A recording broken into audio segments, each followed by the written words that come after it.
Hola niños, hoy día vamos a ver el módulo de prevención y control de parámetros básicos en salud. El procedimiento que vamos a ver hoy día va a estar todo relacionado con la necesidad de oxígeno. Ustedes van a conocer los diferentes métodos de administración y apoyo de oxígeno al paciente. La oxigenoterapia consiste en la administración de oxígeno gaseoso a un paciente con el fin de mejorar su condición basal de oxígeno normal en la sangre. El aire atmosférico, tienen que saberlo esto, tiene aproximadamente un 21% de oxígeno y además un 78% de nitrógeno y otros pequeños gases como el CO2. La oxigenoterapia pretende elevar la concentración de oxígeno en la sangre y evitar así las depresiones respiratorias. Vamos a ver la pulsiometría, que es lo más básico que ustedes van a realizar. Es un método no invasivo de monitorización de la saturación de oxígeno en la hemoglobina. Mide y registra de manera sencilla la saturación de oxígeno en la sangre y además también te mide la frecuencia cardíaca, el pulso. Procedimiento: reunir material, lavarse las manos, explicar al paciente lo que le vamos a hacer, explicarle que es algo muy fácil, que no es invasivo, retirar la suciedad de las manos del paciente si tiene uñas pintadas, anillo u otras cosas. Aplicar el débil del pulsómetro en el dedo de una mano, puede ser también en el pie, en la oreja, en la nariz, y leer los datos entregados y registrarlos. Informar al paciente, informar a la enfermera de lo que se rescató, de lo que se midió y guardar el material. Los problemas de la pulsiometría puede ser que el paciente se mueva mucho, mala perfusión, que no te salgan bien los datos, pulsación venosa.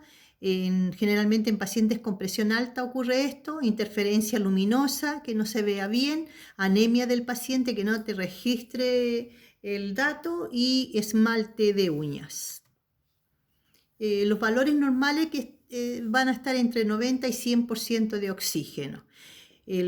También quiero que ustedes aprendan, van a verlo en la ficha, el PO2 y el PCO2. El PO2 indica la presencia de sangre arterial y el oxígeno disuelto en ello. Lo ideal, lo normal es más de 80 milímetros de mercurio, y menos de 80 milímetros de mercurio habría una hipoxemia, o sea, le faltaría oxígeno en la sangre arterial. Y el PCO2 indica la presencia de CO2 disuelto en la sangre arterial. Los valores normales son entre 35 y 45 milímetros de mercurio. Tiene que tener CO2 en la sangre, pero más de eso ya sería una hipercapnia. Vamos a la oxigenoterapia.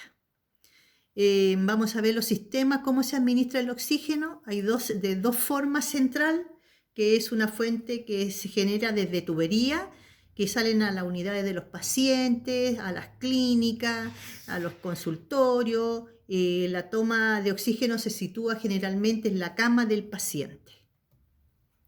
Y la otra es por balones de oxígeno. Son tubos cilíndricos de capacidad variable que almacenan el gas a una presión mayor que la atmosférica y va a permitir administrar el oxígeno a las concentraciones que lo indique el médico.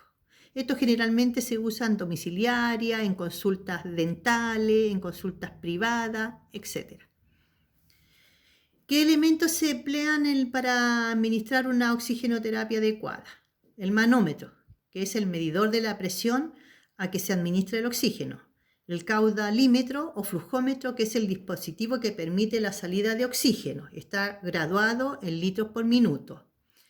El humidificador es un recipiente, un receptáculo unido al flujómetro y lleva agua destilada para que el oxígeno que se administre sea humidificado.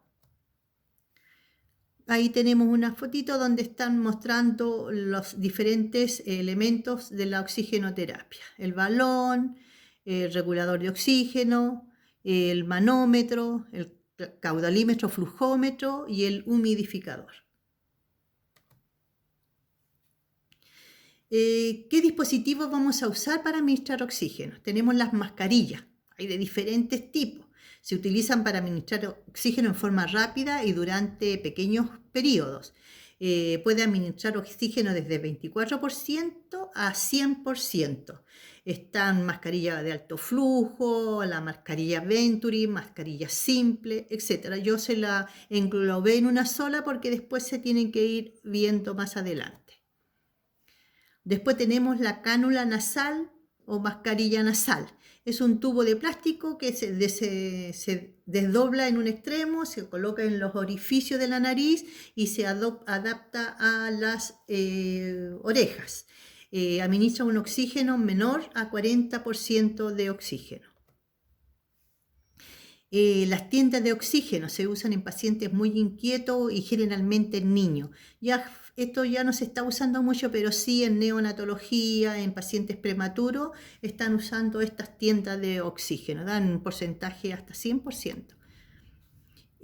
Otra sonda es la sonda nasal, que es más pequeñita, es muy parecida a la sonda nasogástrica.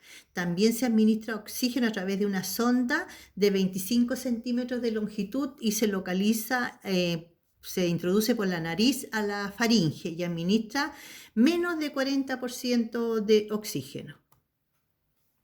Acá les puse la forma, la administración de oxígeno y la cantidad de oxígeno que da una cánula nasal, una mascarilla simple, una mascarilla más compleja y la mascarilla de Venturi, que es la que nos da mayor cantidad de oxígeno. Procedimiento: preparar equipo, lavarse las manos, ponerse los guantes, informar al paciente del procedimiento que se va a hacer, colocar al paciente en posición semi-Fowler, preparar todos los dispositivos, el flujómetro, el tubo de oxígeno, las mascarillas, todo lo que vas a usar y el porcentaje indicado por el médico. Si va a ser una mascarilla, si va a ser una naricera, ustedes la tienen que colocar en la parte donde está indicado, observar que el funcionamiento del oxígeno esté bien, acomodar al paciente, ver que esté tranquilo, que está aceptando la cantidad que ustedes le están administrando, recoger el material usado, lavarse las manitos, registrar, vigilar al paciente durante las primeras horas porque se puede retirar el oxígeno y otras cosas. Muchas gracias.